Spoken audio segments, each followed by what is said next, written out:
Pagawa pala ako guys ng yearly tradition ko guys ng prosperity ball. Pag sapit ng New Year, meron na ako nito guys. Ang nilalagay ko una guys ay bulak or cotton, pangpagaan ng buhay. Tapos, lagyan natin ng rice. Yan ang paggawa ng guys.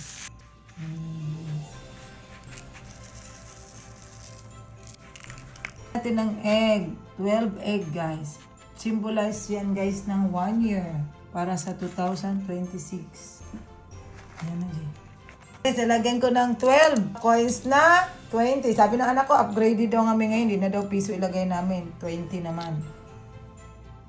Na tayo guys ang red ribbon guys para sa ating bills. 12 piraso rin na bills na 1 rin ang ilalagay ko guys. Kahit anong magkano guys na bills pwede nyo ilagay guys at sa coins kahit magkano rin guys. Lagyan din natin guys ng laurel na leaves. Ayan guys. Loko. Kahit magkano na bills guys. Meron tayong 168 pesos. Lalagay natin dito sa ating ampaw.